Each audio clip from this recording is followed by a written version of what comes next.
Сүйікті болудың жолы. Махаббат біз күтпеген кезде келеді. Оны саралы іздеу ешқашанда лайықты қосақ. Жарасымды жұпқа жолықтырмайды, тек мұңға батырып, бақытсыздыққа душар етеді. Шынайы сүйіспеншілікті сырттан іздеумеу керек. Тұла бойымызда тұнып тұрған махаббат. Осыны есіңізден шығармаңыз. Махаббаттың келуін асықтырудың қажеті жоқ. Бәлкім оған әлі дайын емес шығарсыз. Әлде өзіңіз қалаған махаббатты баурай тартатындай ішкі даму деңгейіне жетпеген боларсыз. Жалғыздықтан қашып құтылу үшін ғана өміріңізді әлде кіммен сабақтастырып, матап тастау жөн емес. Ең алдымен еш қандай махаббатты күтетініңізді, сүйіктіңіздің бойынан көргіңіз келетін қасиеттерді өзіңіз үшін айқындап алыңыз.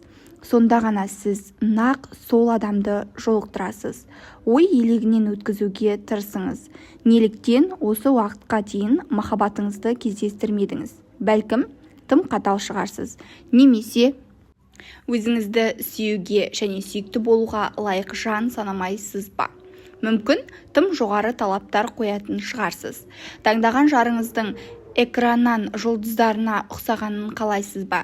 Әлде төсек қатынасынан қорқасыз ба? Бәлкім, ғашық болып, сүйіспеншілікке бөленуге болмайды деп есептейтін шығарсыз. Махаббаттың өміріңізге енуіне дайын жүріңіз. Соған жайлы жағдай әзірлеп, оны қорғап аялаңыз. Сүйе біліңіз. Сүйікті болыңыз. Ғашығыңыз үшін жүрегіңізді жапырақтай жайып, тамаша тарту ретінде құшағыңызды айқара ашыңыз. Өзім бір бөлшегі саналатын тіршіліктің толассыз ағынында бәрі тамаша, тұтас әрі кемел. Мен бәрінмен үйлесімді өмір сүремін. Жүрегімнің түпкірінде махаббатқа сарқылмайтындай қайнар көзі бар. Оның сыртқа шығуына ерік беремін. Сүйіспеншілік сезімі жүрегіме, тәніме, ақыл ойымен санама, тұла бойыма және болмыс бітіміме түгел тарайды. Айналама сүйіспеншілік сәулесін таратамын. Ол өзіме еселеніп қайтады. Махаббатты бөліскен сайын жүрегімде арта түседі. Бұл шет-шегі жоқ, таусылмас сезім. Айналамды махаббатқа бөлеген сайын өзімді керемет сезінемін. Бұл ішкі күйімнің, қуанышымның көрінісі. Мен өзімді сүйемін, сондықтан тәнімнің қамын ойлаймын. Мен тәнімді күтіп баптап мәпелеймін. Тамақтың дәмдісін, сусынның тәттісін, киімнің жақсысын одан аямаймын. Ол да маған мықты денсаулық пен күш-қуат береді. Мен өзімді сүйемін, сондықтан жаныма керектің бәрі табылатын жайлы үйде тұрамын. Мен өз үйімді сүйіспеншіліктің нұрына бөлеймін. Мұнда кім кірсе де махаббатқа бөлеп, одан нәр алады. Өзімді сүйемін, сондықтан жаным қалайтын әрі шығармашылық қабілетімді ашуға мүмкіндік беретін іспен шұғылданамын. Өзімді құрметтейтін, жаныма жақын адамдармен жұмыс істейтінмін. Табысым да тамаша. Мен өзімді сүйемін, сондықтан барша адам туралы ізгі ойда болып, айналама сүйіспеншілікпен қараймын. Айналама бергенім өзіме еселеніп қайтады. Өз әлеміме іңкәр сезімімді адамдарды ғана тартамын, өйткені олардың болмысынан өз бейнемді көремін. Мен өзімді сүйемін, сондықтан әр сәттен ләззат аламын. Алдыма жарқын болашақ күтіп тұр. Мен ғаламның сүйікті перзентімін. Ол үнемі менің қамымды ойлайды. Менің әлемімде бәрі тамаша. Жұмыс. Әр ісім мені шексіз рахатқа бөлейді. Сізге осы аффирмация ұнайма? Өзіңіз де дәл солай болғанын қалайсыз ба? Ендеше сізге не кедергі? Мүмкін жұмысым өзіме ұнамайды, бастығымды жек көремін. Еңбек ақым мардымсыз, жұмыста мені бағаламайды. Әріптестермен ортақ тіл табыса алмаймын, немен айналысуды білмеймін деген ойдың шырмауында қалып, өзіңізді шектеп тастаған шығарсыз. Бұл сіздің қоршаған реакцияңызды білдіретін ойлаудың жағымсыз кереғар түрі. Ол сізді жақсылыққа апарады деп ойлайсыз ба? Әлбетте, бұлай ойласаңыз, діттеген бағытыңыздан адасасыз. Мұндай теріс ойдан арылу керек. Егер өзіңізге жұмысыңыз ұнамай ауыстырғыңыз келсе, онда қандай да бір қиындық туындаса, немесе қазір жұмыссыз жүрсеңіз, бұлай істегеніңіз дұрыс. Қазіргі жағдайыңызға ризашылық білдіріп, бұл өмір жолындағы бір баспалдақ екенін түсініңіз. Жеткен жер, аялдаған тұсыңыз өз иланымыңыздың көрінісі. Егер сізге өзіңіз қалағандай керемет көрсетпесе, онда санаңызда осындай қарым-қатынасты туындататын стереотипті ойлау дағдыңыз бар.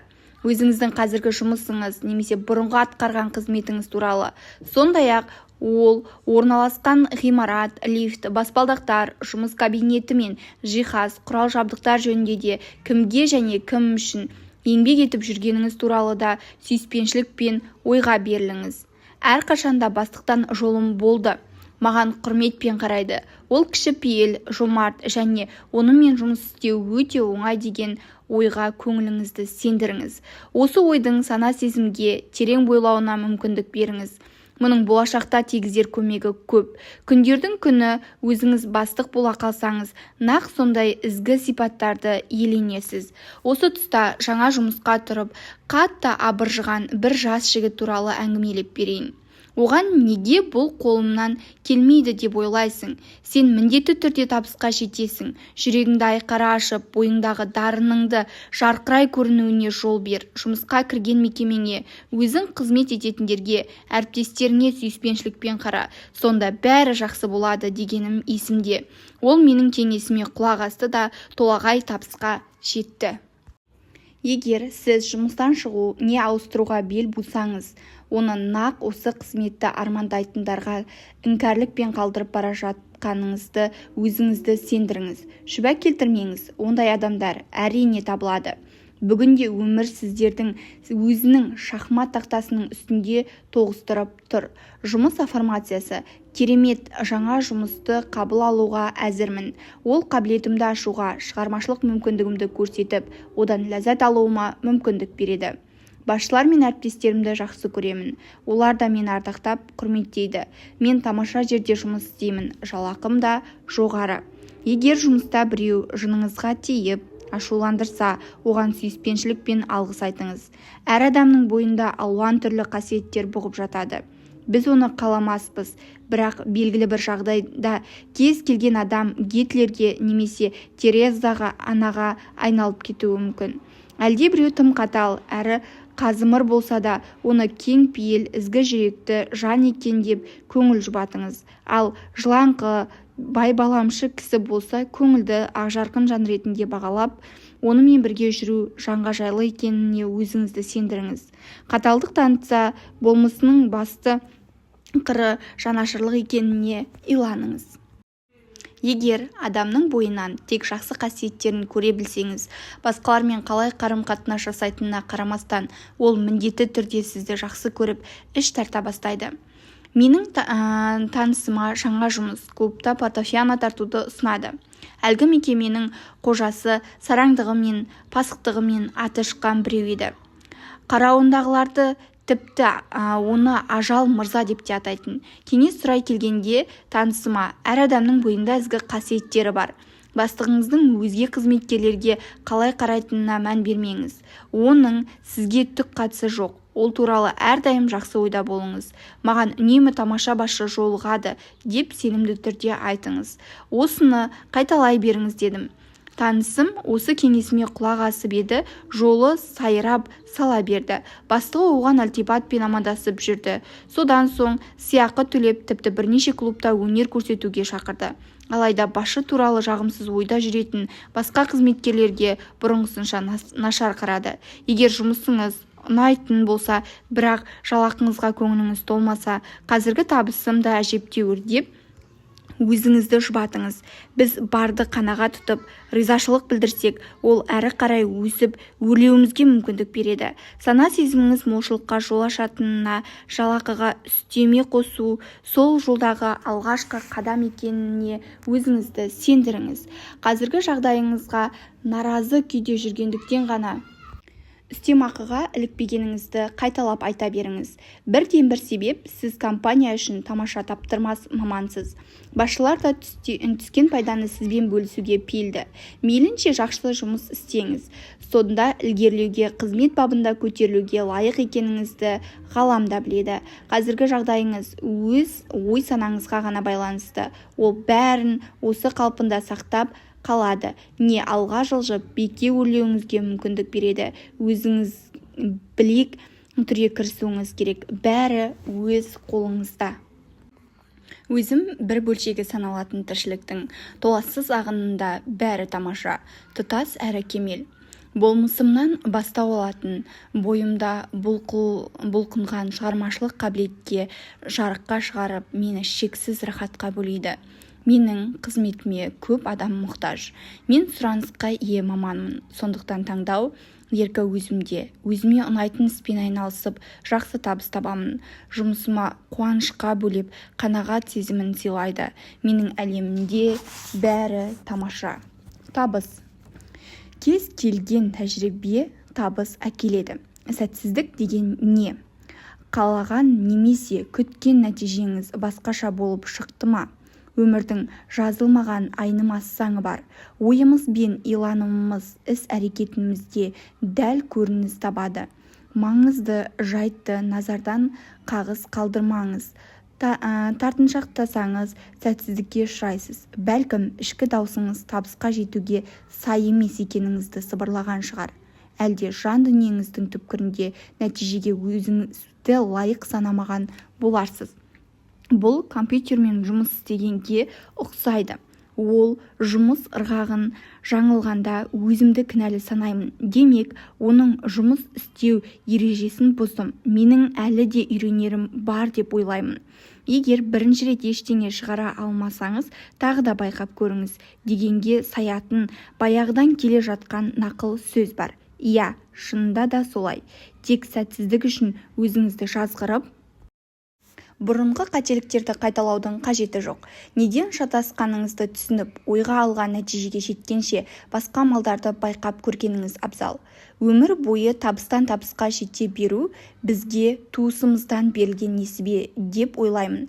Ал егер бұлай болмай орта жолда омалып қалсақ, бұл қабілет қарымымыздың әлі дұрыс бағалай алмайтынымызды, табысқа жету мүмкіндігіне сенбейтінімізді, не оны мүлде сезбейтінімізді білдіреді.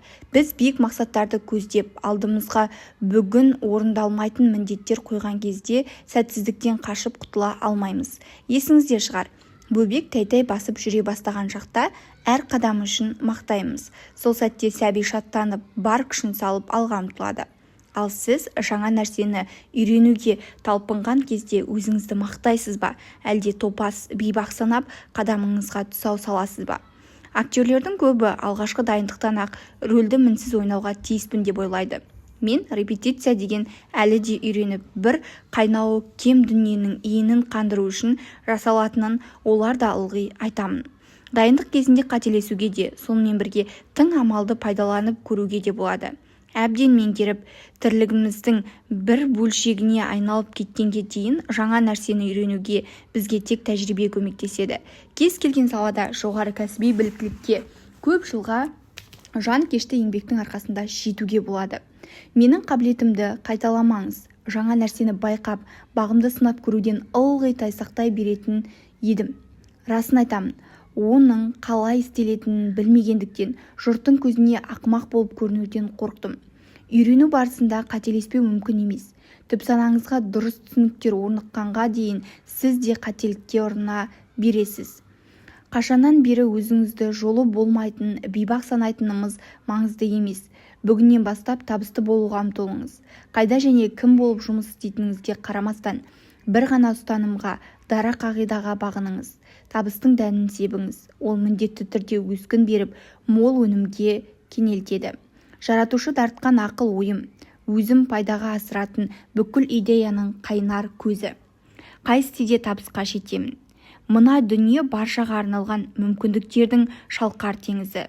Көп адам менің көмегімді қажет етеді. Мен табыс туралы тың түсінікке жүгінемін. Мен жеңімпаздар қатарынан көрінемін. Мен жаратушы иенің берекесін тартатын магнитпін. Асқақ арманға қол созбасам да, жаратқан маған әрдайым шапағаттың нұрын төгеді. Мен ғаламның бар қазына байлығына ие боламын. Барлық жерде алдымнан ғажайып мүмкіндіктер қақпасы ашылады.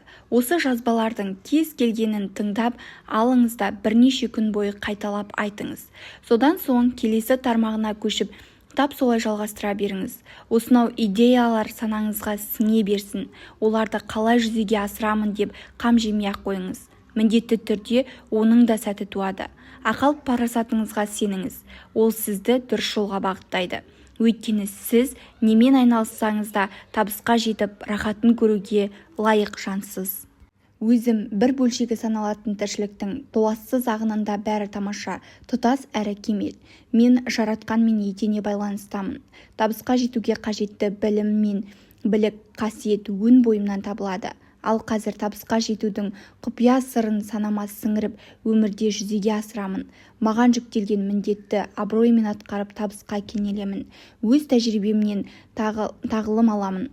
Мен табыстан табысқа, жетістіктен жеңіске жете беремін. Менің өмірлік жолым алға басқан кішкентай қадамдардан тұрады. Менің әлемімде бәрі тамаша. Молшылық. Мен бар жақсыға лайықпын және оны тап қазір қабылдауға дайынмын. Егер осы аффирмация айтылғанның бәрі орындалғанын қаласаңыз, жерде жатқан ақша жоқ. Ақша қолдың кірі. Ақшаның артынан арамдық ілесе жүреді. Жарлы болсам да арлымын. Байдың бәрі алаяқ. Ақшаны уыстай ұстап, соны мақтан тұтқым келмейді. Маған жақсы жұмыс табылмайды. Қаржының келгенінен кеткені тез. Мен ылғи қарызға батып жүремін. Кедейлер жоқшылықтың қамытынан еш құтыла алмайды. Ата-анам тақыр кедей, демек мен де бұл жағынан жарлы болып өтемін. Жалғаннан. Шығармашылық адамы өмір бойы күресіп өтеді. Алаяқтардың ғана ақшасы мол. Әмәнда басқа біреу жеңіске жетеді, тек мен емес. Мен мұндай көп сұрамас едім.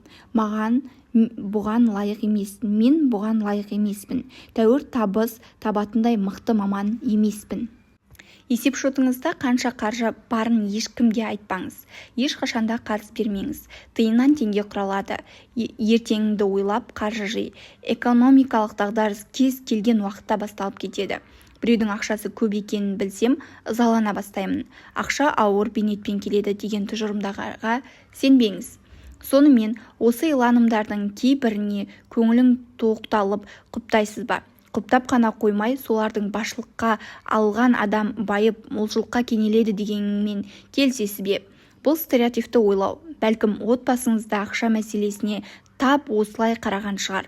Өйткені біз саналы түрде бас тартпайынша өзіміз өскен отбасындағы иланымнан қол үзе кете алмаймыз. Егер шын ниетіңізбен молшылыққа ұмтылсаңыз, қайткенде де мұндай пайымнан біржолата арылуға тиіссіз.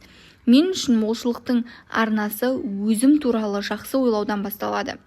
Сондай-ақ таңдау еркіндігін, қалағанымды кез келген уақытта іске асырудың да баға жетпес байлық санаймын. Бұл жерде әңгіме әсте қанша ақшаңыз бар екенінде емес, молшылық жан дүниеңіздің қалауы. Сайып келгенде молшылыққа кенелу немесе одан жұдайы болу өз ойыңыз бен сеніміңіздің көрінісі болып шығады. Молшылыққа лайықсыз. Егер молшылыққа кенелетінімізге сенімді болмасақ, онда біз уысымызға түсіп тұрған несібе байлықтан да құр қаламыз. Мысал келтірсем, менің сабағыма қаржылық жағдайын жақсартқысы келетін бір бозбала қатысып жүрді. Бір күні ол сабаққа қуанышы қойнына сыймай мәз-мейрам болып келді де, әлгінде ғана $500 ұтып алғанын айтты. Тіптен сене алмай тұрмын, маған ешқандай ұтыс шықпаушы еді деген сөзді бірнеше мәрте қайталады. Бұл оның ой-санасындағы өзгерістердің көрінісі екенін түсіндік. Алайда ол өзінің тегін олжаға лайық емес екенін бірнеше рет айтты. Содан не болды дейсіз ғой? Келесі аптада аяғын сындырып алып, сабаққа келе алмай қалды. Дәрігерлердің қызмет көрсету ақысы тура $500 болыпты. Мәселенің мәнісі мынада: ол молшылыққа кенелу деген жаңа бағытпен алға ұмтылуға жасқанды, сөйтіп өзін-өзі жазалады. Сондықтан өтелетін қарызыңызға емес, өсетін табысыңызға назар аударыңыз. Егер үнемі қаржы жетіспеушілігі туралы айта берсеңіз, қарызға одан бетер бата бересіз. Ғалам сарқылмайтын қайнар көз.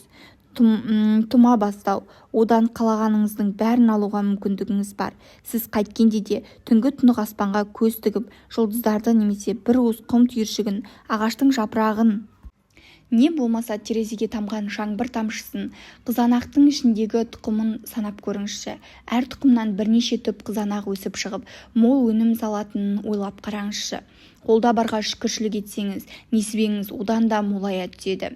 Мен әрқашанда өзімде барды, үйімді, оның ішіндегі жарық пен жылуды, суды, телефонды, жиһазды, электр қондырғыларын, киім-кешегімді, көлігім мен жұмысымды, қолымдағы қаражатты, дос-жаранымды көру, сезу, иіс, біліп, дәм айыру қабілетімді, жүріс-тұрысымды және әлемнің таңғажайып сұлулығынан ләззат алып, рахатқа бататынымды жақсы көремін.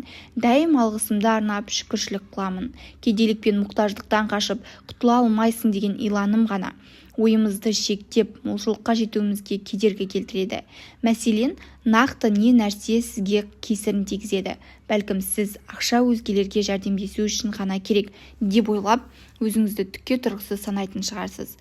Молшылықтан өзіңіз бас тартпайтыныңызға көз жеткізіңіз. Сізді түскі не кешкі асқа шақырса, тартыншақтамай қуана-қуана барыңыз. Бұл жай ғана көңіл аулап, сыпайылық таныту ғой деп ойламаңыз. Сізге сый тарту етсе, ризашылық білдіріп алған алғысыңызды айтыңыз. Егер өзіңізге жараспаса, оның қажет ететін біреуге сыйлай салыңыз. Әлде бір нәрсені сыйлағанда немесе жақсылық жасағанда жарқылдай күліп рахмет айтыңыз.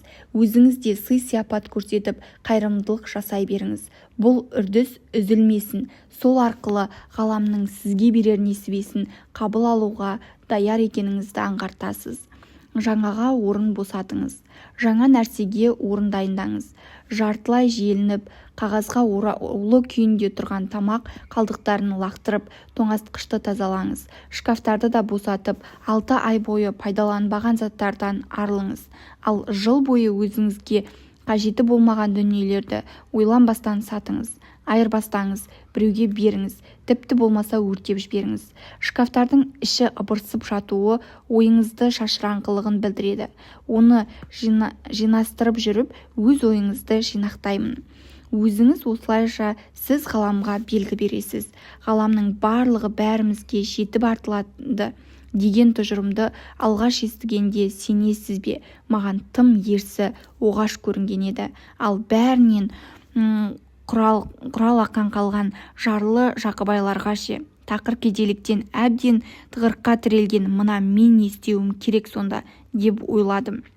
Маған сенің кедейлігің өз ой-санаңды жайлап алған түсініктердің салдары деген кезде ызаланатын едім. Мұны жете түсінгенге дейін арада біраз уақыт өтті. Сөйтсем, қаржы жетіспеушілігіне бірден-бір кінәлі өзім екенмін. Түпкі себебі молшылыққа кенелуге лайық емеспін. Еңбегім сіңген жоқ. Ақша бел жазбай, тер төгумен табылады. Ал менде дарын да қабілет те жоқ деген өзімнің сыңаржақ иланымым жатыр екен. Нақ осындай пікірлер мені ой құрсауында ұстап, өміріме иен байлықтың енуіне кедергі болғамын. Байлыққа масаттану бәрінен оңай. Осы тұжырымға қалай қарайсыз? Сіздіңше дұрыс па, бұрыс па? Ашуыңызды туғызды ма, әлде ешқандай әсер еткен жоқ па? Мына кітапты лақтырып жібергіңіз келді ме? Егер ол бойыңызда осы реакциялардың бірі туындаса, өте жақсы. Демек, мен шындыққа қарсылық танытатын табиғи болмысыңыздың тұңғиығына бойлап шамыңызға тидім. Қолға алатын шаруа баршылық. Талантыңыздың жарқырай көрінуіне мүмкіндік беріп, молшылыққа жеткізер, даңғыл жолға түсер сәт келді. Сонда алуан игіліктің ағыны сізді айналып өте алмайды. Қарызыңызды ризашылықпен төлеңіз. Ақша туралы уайымдап, төленуге тиісті есепшоттар үшін күйіп-пісуді доғару өте маңызды. Жұрттың көбі төлемақыны уақытылы төлеуді жаза ретінде қабылдап, одан сытылып шығудың жолын іздейді. Ал шын мәнінде ол біздің төлем қабілетімізді растайды. Кредитор сіздің әжептәуір ауқатты адамға балап, тауарды мен қызмет түрін қарызға берді. Мен есепшот түбіртегінен ықылас пен алғыс айтып, әрбір чекке ризашылықпен қол қоямын. Тіпті кейде оны сүйіп аламын. Егер шотты ашуланып, тыжыранып төлесеңіз, сізге қаражаттың қайтып келу жолы қиындап кетеді. Ақшаны қалтаңызға умаждап салмаңыз, оған қамқорлық пейілмен қараңыз. Жұмысыңыз, банктегі шотыңыз, қаржылай салымыңыз, жұбайыңыз не ата-анаңыз емес, ғаламмен тікелей байланыс орнатуға қабілеттіңіз ғана сіздің қаржылық қауіпсіздігіңізге кепіл болады. Бойымдағы күш-қуатым, қалағанымның бәріне оп-оңай іске асыратын маған қуаныш сыйлайды. Ғалам жомарт әрі бай, жанымызға керектің бәріне қол жеткізе алатын тәубәтті хақым бар. Тек өзіңізді кертартпа иланымға итермелеудің қажеті жоқ. Телефонды пайдаланған сайын мен оған сүйсіне алғыс айтамын. Содан не болды дейсіз ғой, ол маған тек ізгі хабар мен жағымды ақпарат алып келді. Электронды почта жәшігіне де тап осылай қараймын. Күн сайын ақша аударымы жөніндегі хабарламалар және достардан, клиенттер мен оқырманнан келетін ыстық ықыласқа толы хаттар толастамайды. Есеп айырысу шотқа қолыма тигенде өзіме сенім білдірген компанияға алғысымды арнап қуанышқа бөленемін.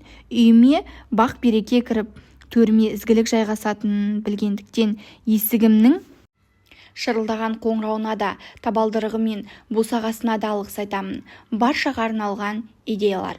Күбі жасаумен шұғылданатын бір кәсіпкер бизнесін дамытқысы келіп сабағыма қатыса бастады.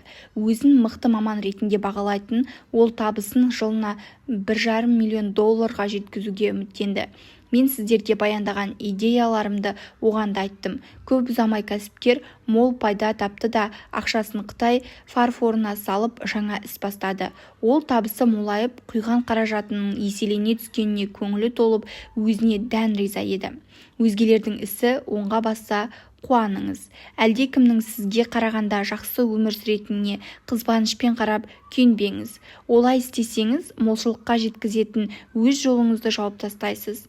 Ақшаны кім, қалай жұмсап жатқанында сын ескерту айтпаңыз. Мұның сізге қатысы жоқ. Одан да өзіңізбен айналысқаныңыз жөн. Өзгелердің басына қонған бақ-берекеге алғыс айтыңыз. Әрі мына дүниеде бәрі баршаға жетіп артылатын жадыңызға мықтап түйіп алыңыз. Сіз шайпыл беруді жөн санамайтын сараң емессіз бе? Үй тазалаушыларға тоқтаусыз ақыл айта бересіз бе? Жаңа жыл қарсаңында кеңседегі қарапайым қызметкерлерді құттықтауды ұмытып кетесіз бе? Жағдайыңыз бола тұра, өтпей тұрған көкөніспен кешегі қалаш нанды сатып алып ақша үнемдейсіз бе? Тауарлары арзан, сапасы төмен дүкенге барып сауда жасайсыз ба? Ресторанда ең арзан тағамға тапсырыс бересіз бе? Сұраныс пен ұсыныс заңы бар екенін есте ұстаңыз. Бәрінен бұрын сұраныс болуы керек. Ақша көзін тапқан адамға бітеді. Байқап жүрген шығарсыз. Тақыр кедей, жоқ-жітік, отбасының өзі жаназа мен жерлеу рәсіміне қажет қаражатты қапелімде таба қояды. Визуализация молшылықтың мұхиты. Молшылық тапқан табысыңызға тәуелді емес. Керісінше, табыс туралы ой-пайымыңызға байланысты. Нені көбірек ойласаңыз, сол өміріңізде көрініс табады. Маған жағалауда мұхитқа сүйсіне қарап тұрғанымды көзге елестету ұнайды. Оның молшылық айдыны екенін, әрі жақында оған қол жеткізетінімді білемін. Қолыңызға не ұстап тұрғаныңызға қараңыз. Шай қасық па? Оймақ па, қағаз тостақ па, кесе ме, бокал ма, құмыра ма, шелек пе, әлде шылыпшы ма, немесе су құбыры ма? Бәлкім, сол су құбыры сізді мұхитпен жалғап тұрған шығар. Айналаңызға зер салып қараңыз. Қанша халық жиналып, қандай ыдыспен келгені маңызды емес екенін түсінесіз. Мұхит сарқылып қалмайды, бәріне жетеді. Ал қолыңызға ұстаған әрі кез келген уақытта үлкендеуіне айырбастауға болатын ыдыс сіздің ой-санаңыз. Осы жаттығуды барынша жиі жасасаңыз, сонда мүмкіндіктердің шексіздігін сенесіз. Құшағыңызды айқара ашыңыз. Кемінде күніне бір рет мен күллі дүниені құшағыма сыйғызардай құшағымды керіп жайлап отырамын да, мен ғаламның барша игілігі мен сыйын қабыл алуға дайынмын. деген сөзді айтамын. Бұл маған кеңістікті, оның шексіздігін және әрдайым барлық жерде ұшырасар мүмкіндіктердің мол екенін сездіреді. Ғалам игілігін бізден аямайды. Бірақ ол ой-санамызда не бар, соны ғана бере алады. Сондықтан мен ой-санамды шектемей, нені болса да молынан қалаймын. Бұл ғарыштық банк сияқты шалқар шабытпен қиялыма қанат бітіріп, оған ойша салым саламын. Біздің салымымызға медитация, шипалы дұғалар мен аффирмациялар. Қане, ендеше осы салалардың ғарыштық банкке күн сайын салып отырайық. Мәселе қомақты қаражатты қолға ұстап уыстауда емес, мұның өзі кейде жеткіліксіз. Біз одан ләззат алып, рахатқа бөленгіміз келеді. Айтыңызшы, сіз қалай істер едіңіз? Неге солай етпеске? Өзіңізге қуаныш сыйлаудың сан алуан жолы мен әдіс-тәсілі бар. Сіз өткен аптада қалаған нәрсеңізге ақша жұмсай алдыңыз ба? Неге солай істемедіңіз? Бұған қандай ескі иланымыңызға кедергі келтірді? Одан арылыңыз. Ақшаға байланып қалмаңыз. Ол тек айырбас құралы ғана. Бар болғаны сол. Ойланып көріңізші. Егер де оған мұқтаж болмасаңыз, не істер едіңіз? Өзіңізді қалай ұстар едіңіз? Осы тақырыпқа арналған үздік шығармалардың бірі «Ақшаға құштарлық» кітабының авторы Джерри Гиллис айыппұл әмияны сияқты шағын қор жасап қоюды ұсынады. Идеяның мәнісі мынау: қаржылық жағдайыңызға көңіліңіз толмаған әр сәт сайын әмиянға белгілі бір сумманы салып отырасыз да, содан жиналған қаражатты аптаның аяғында өзіңізге ұнайтын нәрсеге жұмсайсыз. Ақшаға қатысты көзқарасыңыз түп-тамырымен өзгертуіңіз қажет. Көзім анық жеткені, ақша туралы айтқаннан гөрі секс жөнінде семинар өткізген әлде қайда оңай. Адамдар ақша туралы әбден қалыптасқан түсінігіне біреу қарсы шықса, кәдімгідей ашуланады. Тіпті сабағыма салы суға кетіп, иен дәулетке кенелуге деген соңғы үміт сәулесімен келетіндердің өзі ақша, игілік пен молшылық туралы шектеулі түсінігін өзгертуі керек екенін айта бастағанымда-ақ терісіне сыймай тырсылдап кетеді. Мен өзгергім келеді. Бұрынғы теріс иланымдарымнан арыламын. Осы екеуі өте маңызды. Аффирмациялар. Өміріңізге молшылық кенелуі үшін бұларды қайталап айта беріңіз. Шектеулі табыс табу стереотипінен арылыңыз. Тек белгілі бір мөлшердегі кіріс немесе еңбекақы болса жарайды, басқа қаражат қажет емес деп ғаламның мол ақша ағынын шектеп тастамаңыз. Еңбекақы, кіріс дегендер қалаған нәрсеңізге қол жеткізе алатын тәсіл, жол ғана. Бұл қайнар көз емес, қайнар бастау жалғыз ғалам. Алуан түрлі жолдар мен тәсілдер бар. Оларды қабылдау үшін құшағыңыз ашық болуы керек. Кез келген нәрсе игілікке кенеліп, пайда табуыңызға мүмкіндік береді. Осы ойды санаңызға сіңіріңіз. Көшеден 10 тиын тауып алсаңыз да, қайнар көзге рахмет айтыңыз. Аз алсаңыз да саз алыңыз. Ең бастысы, алдыңыздан жаңа жол ашылды. Мен құшағымды айқара ашып, жаңа жолмен келетін кез келген табысты қабыл алуға даярмын. Өзім күткен және күтпеген қайнар көзден игілікке кенелемін. Сан алуан жолдар мен тәсілдер арқылы сарқылмас қайнар көзден келетін игілікті қабыл алып, өзімді шектемеймін. Кішкентай жаңа бастамаға қуаныңыз. Молшылыққа ұмтылу арқылы біз міндетті түрде өзіміздің неге лайық екеніміз туралы түсінігімізге сәйкес келетін деңгейге жетеміз. Мәселен, табыс ұлғайтқысы келген бір жазушы әйел туралы айтайын. Оның аффирмациясы «Менде жазушылық кәсіптен жақсы табыс табамын» деген саятын. 3 күннен соң өзі жиі таңғы ас ішіп жүрген кафеге барады да жұмыс істеуге ыңғайланып жазбаларын шығара бастады. Кенет одан менеджер: «Сіз жазушы емессіз бе? Ендеше сізге бір ұсынысым бар еді. Соны жазып бере аласыз ба?» деп сұрады. Сөйтті де бірнеше фирмалық бланка келіп, әрқайсысына түскі асқа арналған күркетауық еті небәрі $3,95 деп жазып беруін өтінеді. Ақысына менеджер тегін таңғы ас ұсынады. Осы бір болмашы оқиға жазушының ой санасында жүріп жатқан өзгерістерге түрткі болады. Бұдан кейін ол кітаптарын оңай сатып, табысқа кенеледі. Молшылыққа ұмтылыңыз. Қай кезде де өз әл-ауқатыңызды танып, молшылыққа ұмтыла беріңіз. Нью-Йорктен шыққан белгілі Пәрдар Айк жоқ-жітік кезінде салтанатты мейрамханалар мен сәулетті ғимараттардың, қымбат автокөліктері мен сәнді киім-кешек ілінген витриналарының жанынан өтіп бара жатып, бұл маған арналған дүние, тек маған ғана жарасады деп дауыстап айтқанды ұнатқан екен.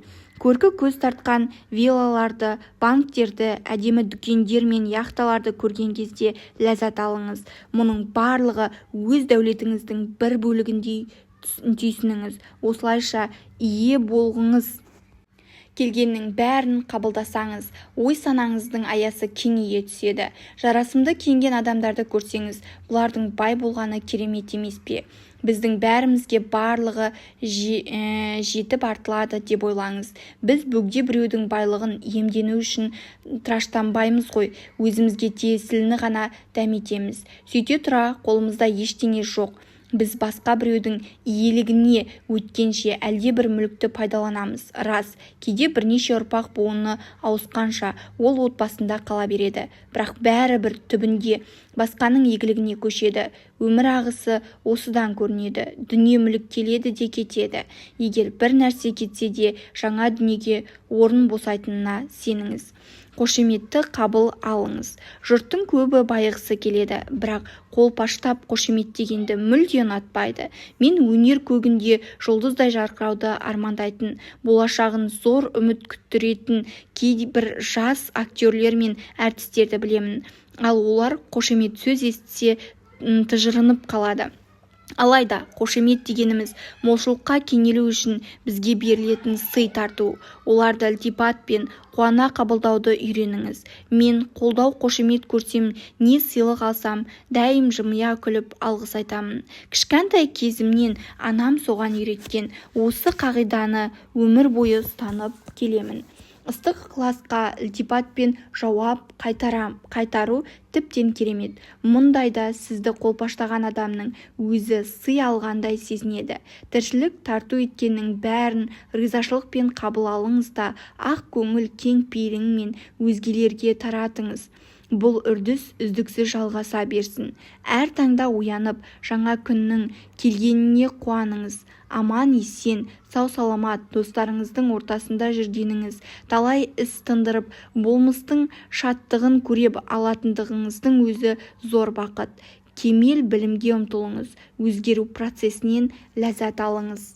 Өзім бір бөлшегі саналатын тіршіліктің толассыз ағынында бәрі тамаша, тұтас әрі кемел. Мен ғаламның ажырамас бір бөлшегімін. Оның үйіп-төгіп берген барша игілігін ақ пейіліммен қабыл аламын. Барлық мұқтажым мен тілек қалауымды іздемей-ақ алдымнан шығады. Жан жаратқанның шарапаты мені желеп-жебеп, жетелеп келеді. Соның арқасында үнемі дұрыс таңдау жасаймын. Ғаламның игілігі мол екенін есте ұстап, әрқашанда өзге адамдардың табысына шаттанамын. Соның арқасында табысым да молая түседі. Баршадан және барлық жатқан жақтан ізгілік лебі еседі. Менің әлемімде бәрі тамаша. Біздің тәніміз. Тәнім белгі бергенде сүйсіне құлақ асамын. Бойымыздағы дерттің туындауына өзіміз себепші екенімізде шүбә келтірмеймін. Тәніміз тіршіліктегі өзге заттар тәрізді, біздің ойымыз бен дүниетанымымыздың көрінісі. Құлақ аса білсек, тәніміз бізге үнемі сыр шертеді. Оның әр бөлігі сөзіміз бен ойымызға елең ете қалады. Стереотипті ойлау дағдымыз, айтқан сөзіміз, мінез құлқымыздан, көңіл ауанымыздан, деніміздің саулығы мен дертімізден хабар береді. Жүзін мұң торлаған адамның ойы жабыңқы, еңсесі төмен келеді. Стереотипті ойлауымыздың әсері соншалықты ұзаққа созылатынын әсіресе қарттардың жүзінен аңғаруға болады. Ал қартайған жақта өзіміздің қандай кейіпте болар едіңіз? Осы бөлімге денсаулыққа залалын тигізетін стереотипті ойлаудың, сондай-ақ дертке дауа болатын шифалы аффирмациялардың тізімін енгіздім. Мен мұны дертіне дауа тап мазмұндама баспасы 2024 жыл атты кітабында да келтірген едім. оған қоса проблеманы басымызға өзіміз тілеп алатынымызды ұғындыру үшін өмірде жиі қайталанатын кейбір жайттарға талдау жасадым. Әлбетте, мен мысалға келтірген стереотиптердің барлығы бірдей әр адамға 100% сәйкес келе бермейді. Дегенмен оларды оқып шығып, өн бойыңыздағы дерттің түпкі себебін түсіне бастайсыз. Жұмыс барысында «Дертіңе дауа тап» кітабын үнемі пайдаланатын дәстүрлі емес медицина мамандары осы тізімге енгізілген стереотиптердің 90-95% шындыққа сай келеді деп есептейді. Бас мына дүниемен араласып, құраласуда ғана өзіндік менімізді білдіреді. Әдетте айналамыз біздің сол арқылы таниды. Егер басымыз ауырса, бұл біздің өзіндік менімізді бір гәп бар деген сөз. Шаш бойымыздағы күш қайраттың көрсеткіші. Күйзеліске түскенде, бойды қорқыныш билегенде, иек бұлшық еттері қатты ширығады да, құйқа кейде көз айналасы көмкерілген теріге әсер етеді. Шаштың түбіндегі фолликулалар арқылы өсіп шығады. Құйқаға қатты қысым түскенде олар жиырылады да шаштың қалыпты тыныс алуы қиындап, содан жиілеп түсе бастайды.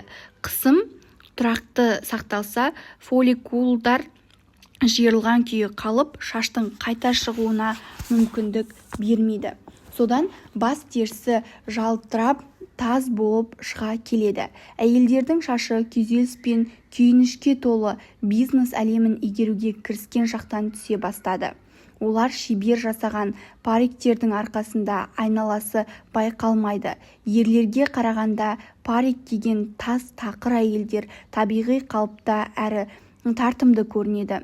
Тұла бойымыздың сіресіп, құрысып тырысуы күш-қуатымыздың молдығынан емес, әлсіздігін, осалдығын білдіреді.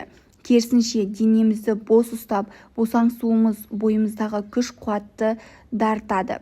Бұл баршамызға керек, әсіресе көбіміз бас терісі құйқадағы қысымнан арылуды үйренгеніміз жөн. Құлақ айналамыздың пікіріне құлақ асып, тыңдау қабілетімізді білдіреді. Әдетте құлақ ауруы жағымсыз хабар, ошарды естігісі келмеуден туындайды. Құлағымыз ауырса, демек естігеніңіз ашуландырып, ызаға булыққаныңыз. Үй ішінде өздері білгісі келмейтін жағымсыз хабарды естуге мәжбүр болатын балалардың құлағы жиі ауырады. Оның үстіне ата-анасы олардың ашу-ызасын ашық білдіруіне тыйым салады, ал өзін дәрменсіз сезіну дертті асқындыра түседі. Кереңдік, ешкімге құлақ аспау мен сөз тыңдағысы келмеудің салдары.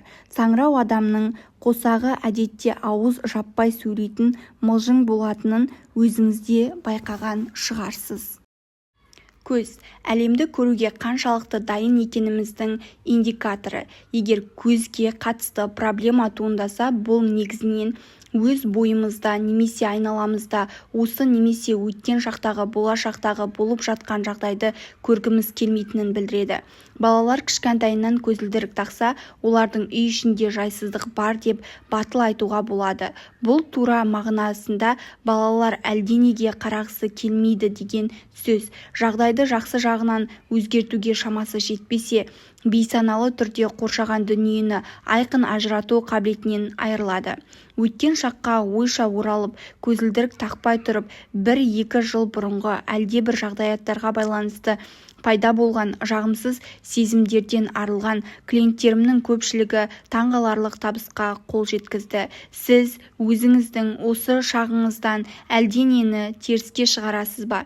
Бірдеңеден қорқасыз ба? Осы шақтан немесе болашақтан? Егер көз көріміңіз жақсы сақталса, қазір көзіңіз жетпей тұрған нәрселердің арасынан нені көргіңіз келеді? Қызық сұрақтар, солай емес пе? Бас ауруы, өз-өзімізге көңіліміз толмай, өзімізді төмен бағалаған кезде басталады. Басыңыз ауырған кезде қай жерден не үшін өзімді қор сезіндім? Неге бұлай? деп өзіңізге сұрақ қойыңыз. Өзіңізді кешіріп, жоғары бағалай бастасаңыз, бас ауруы өздігінен жазылып кетеді. бас сақинасы мінсіз болғысы келіп өзінен жоғары талап қоятын жандарда, сондай-ақ өмірге өкпелі адамдарда жиі кездеседі. Мұрын қуысының қабынуы әдетте жақын адамдарына ренжіп ашуланудан туындайды. Келеңсіз жайттарды өзіміз ойдан шығарып алып, ол өмірімізде көрініс берсе, сәтсіздігімізге өзгелерді кінәлап, күш-қуатымызды сарп ететінімізді ұмыта береміз. Ешкім, ештеңе бізге билігін жүргізе алмайтынын есте сақтау керек. Басымыздан кешкен оқиғалар мен айналамыздағы жандар өз ойымызға байланысты өмірімізге енеді. Өмір шындығымызды өз қолымызбен жасап, жеке түсінігімізбен өмір сүреміз. Санамыз тұнық, жан дүниеміз тыныш болған кезде өмірімізде жақсара түседі. Мойын мен тамақ айрықша назар аударуды қажет етеді. Өйткені бұлар кез келген дертті қоздыратын стереотиптерге берілгіш осал келеді. Мойын мәселеге бір жақты қарамай, өзгенің пікірін, жаңаша көзқарасын ұғына білу қабілеті. Әдетте бірбеткейліктен, жағдайға жаңаша қарауға, жан-тәніңмен қарсы шығудан, қырсықтықтан мойнымыз ауырады. Мәселен, бұған желкенің күжіреуі дәл бола алады. Бірде білікті отбасылық дәрігер Вирджин Сеттер әзіл қалжың ретінде ыдыс жуудың ыдыс жуушы мен жуу құралына байланысты 250-ден аса түрі бар екенін анықтады. Тек бір ғана тәсілді бір көзқарасты ұсыну арқылы біз өмірдің өзі ұсынған сан түрлі бояуын қабылдай алмай теріс айналып кетеміз.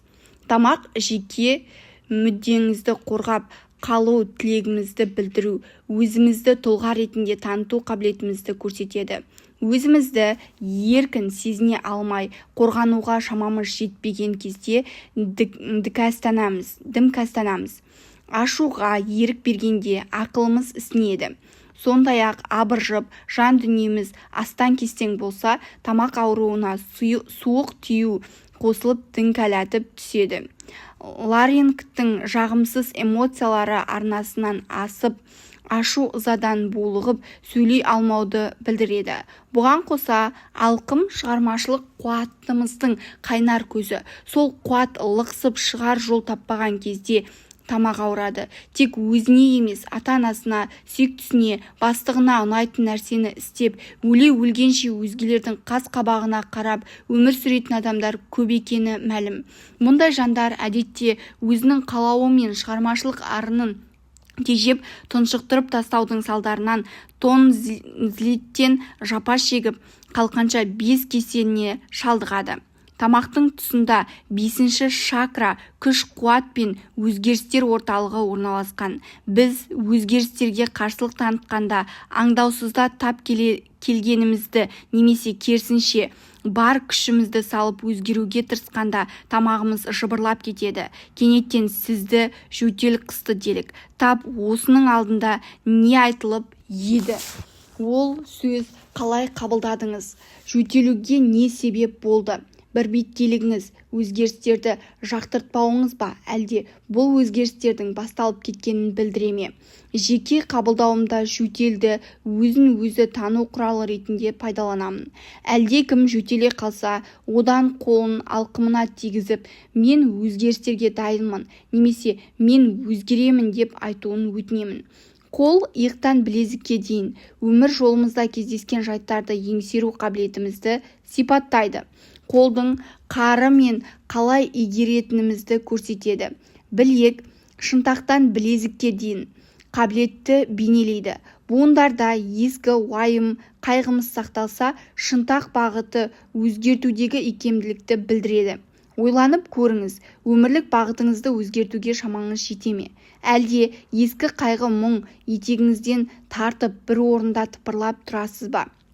Қолдың білезіктен саусаққа дейін міндетті бірдеңені қысып ұстау, уыстан шығармау, қолыңызбен өмірде кездескен нәрсенің бәрін ұстап көруге тырысамыз. Қолға ұстағанымызды саусағымыздан сусып шығып кетеді. Кейде оған ажырамастай жабысып аламыз. Қолымызбен ала да бере де білеміз. Қол епті және қолапайсыз сараң әрі жомарт та болады. бір істі қолға алып кірсеміз, кейде бәріне қол сілтей саламыз. Көмегімізге зәру біреуге қол ұшын созамыз. Қолымыз әлсіз және қарулы болуы мүмкін. Кейде артрит қисайтып жібереді. Оның себебі өмірге тым сынай қарауда жатыр. Буынаралық буындардың тым жіңішке болуы, терең ойға шомып, толғанысқа түсудің салдары. Ал иілгіш саусақтар иесінің әлденені жоғалтудан, уыстан шығарып алудан, немесе өмірде бірдеңеден құр қалудан қорқатынын білдіреді.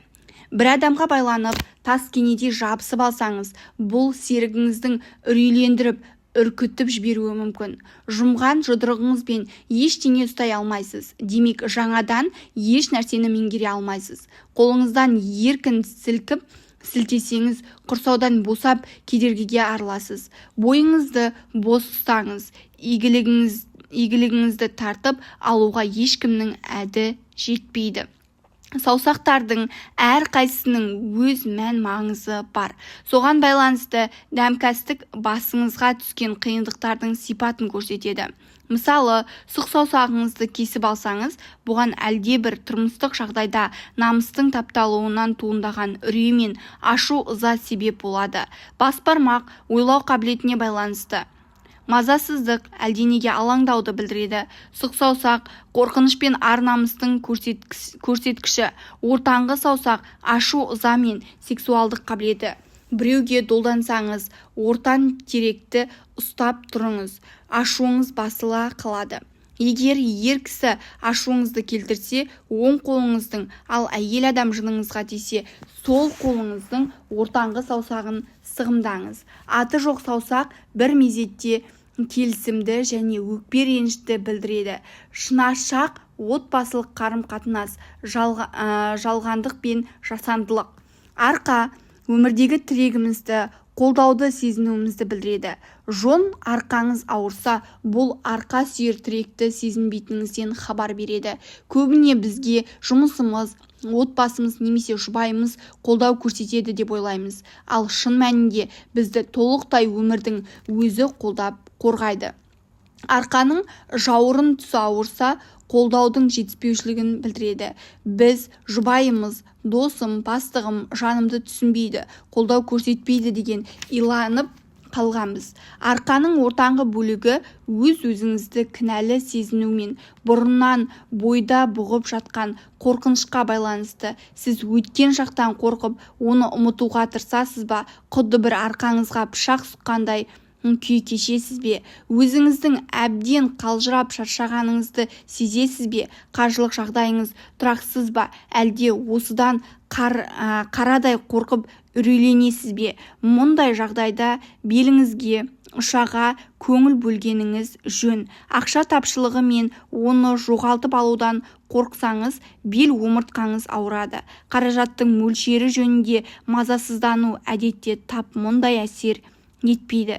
Көп адам ақшаны тіршіліктің мәні санап, онсыз өмір сүре алмайтындай көреді. Бұл дұрыс емес. Біз үшін бұдан да маңызды, әрі онсыз өмір сүру мүмкін емес. Өте құнды дүние бар. Ол тыныс алу. Демімізді сыртқа шығарған кезде, біз содан кейін міндетті түрде ішке дем тарту керек екенін әсте шүбә келтірмейміз.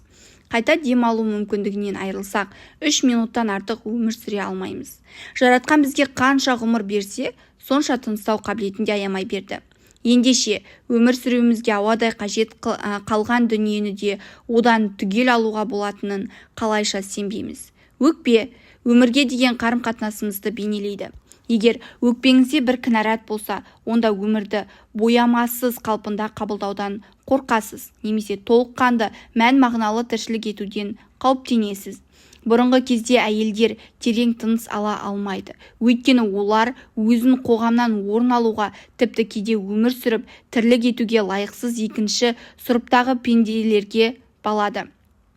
Қуаныштысы, қазір жағдай өзгерді. Әйелдер қоғамның тең құқылы мүшелеріне айналып, кеудесін кере терең тыныс алуға көшті. Мен оларды спортпен айналса бастағанына қуаныштымын. Мұндай мүмкіндік білуімше адамзат тарихында тұңғыш рет беріліп отыр. үй мен түздің жұмысын қатар алып жүріп, бейнеті мол тірліктен енді ғана қол үзіп, әйелдер дене бітімін жетілдірумен шұғылданып бастады. Олардың қандай тамаша нәтижеге жеткеніне қараңызшы.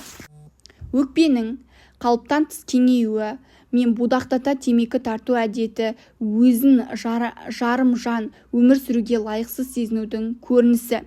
Міне, сондықтан шылымқорды түртпектеп тұқырта беруге де болмайды. Бұл жаман әдеттен арылуға бәрібір жәрдемдеспейді. Сүт безі, омырау, әйел ана болмысын, аналық қамқорлықты білдіреді. Сүт безі аурулары әлде бір адамды немесе жағдайды шектен тыс өбектеп асыра әлпештеудің салдарынан туындайды.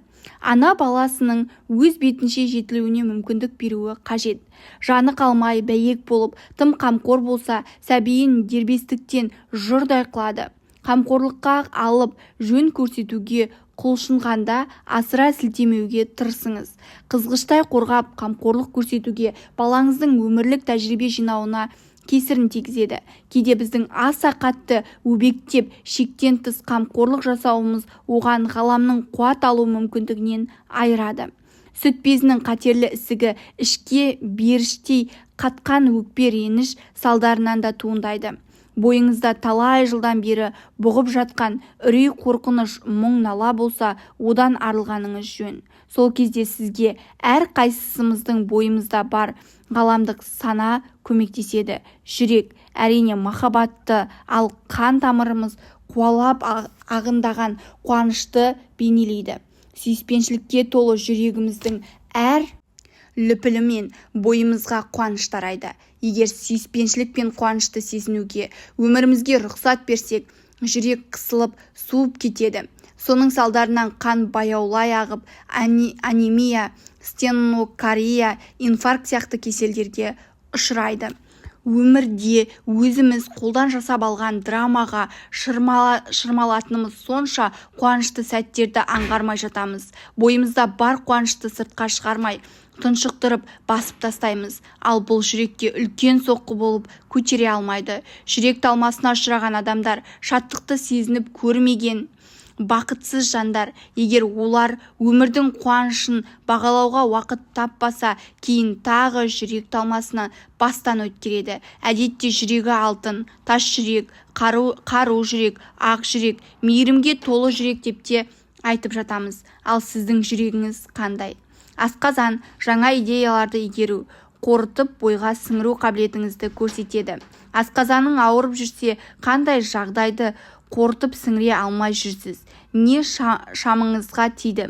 Ойланып көріңіз. Асқазанның ауруы әдетте жаңа жағдайға бейімделуге қабілетсіз екеніңізді, одан қаралай қорқатыныңызды білдіреді. Әуе тасымалының алғашқы кезеңінде алып металл құстың ішінде ұшу идеясын жұрттың көбі қинала қабылдады. Содан не болды? Ұшақты гигиеналық қалташаларды жолаушылар жаппай қолданып, стюардессалар талай әбігерге түсті. Ал біраз жыл өткен соң әлгі пакеттер бұрынғысынша қол жетер жерде тұрса да, оны пайдаланушылар ілуде біреу. Біз ұшуға әбден үйреніп алдық. Бұл идея санамызға сіңіп берік орнықтырды. Ойық жаралар өзіне көңілі толмаудан, өз дәрменсіздігін қорқудан пайда болады. Біз әуелі ата-анамызға, содан соң басшылыққа ұнамай қалудан қорқамыз. Өзіміздің шын мәнінде қандай екенімізді қорыта алмай жүріп, жан тәнімізбен өзімізді аямастан өзгелерге жағуға тырысамыз. Қаншалықты маңызды іс атқарғанымызға қарамастан, өзімізді іштей мүсәпір, сорлы сезініп, оны айналамызға жасыруға тырысамыз. Жыныс мүшелері әйелдерде әйелдік болмыстың, ер адамдарда еркектік болмыстың болмауы. Егер әйел немесе ер адам ретінде өзімізді жайсыз сезінсек, сексуалдық тұрғыдан тәніміздің лас күнәлі санап, оған жиіркенішпен қарасақ, одан жыныс мүшелері кінәрат болғаны. Бала кезден жыныс мүшелері мен олардың атқаратын қызметін өз атымен атауға әдеттенген адам сирек кездеседі. Отбасымызда оларды қалай атайтыны есіңізде ме? Бәлкім, өскен ортаңыз анау жер деп жек көрінішпен айтқанның өз жыныс мүшелеріңізден ұялатын шығарсыз. Менің ойымша, біршама жыл бұрын бұрқ етіп қалып ұйықтап өскен сексуалдық революцияның жағымды жақтары да болды. Өйткені соның арқасында біз Виктория патшайымның кезінде екі жүзділіктен біржолата арылдық. Бірнеше адам топтасып төсек қатынасына түсу соншалықты сөкет іске саналмай қалыпты жайтқа айналды, және әйелдер де ерлер сияқты бір түнге ойына шақыра алатын шамаға жетті. Жұбайларын айырбастау ашықтан ашық етек жая бастады. Біздің көпшілігіміз сексуалдық еркіндікті пайдалануға бой үйретіп, ләззат алудың жаңа тәсілін таптық. Алайда кейбіреулер өзін-өзі тану институтының негізін қалаушы Роза Ламановтың «Мамам айтқан Құдай» атауынан безініп кете алмадық. 3 жасымызда анаңыз Құдай туралы айтқан әп-сапаның бәрі есіңізде шығар. Егер одан әдейі арылуға ниет етсеңіз, бұрынғысынша түп санаңызда сақталып тұра береді. Құдай туралы қандай ұғым санаңызға сіңді? Сіздің пайым түсінігіңіздегі Құдай ашушаң, кекшіл ме? Ол жыныстық қатынасқа қалай қарайды? Егер өзіңізді кішкентайыңыздан Құдай алдында кінәлі сезінсеңіз, алдағы уақытта міндетті түрде жаза тартып, жапа шегуіңізге тура келеді.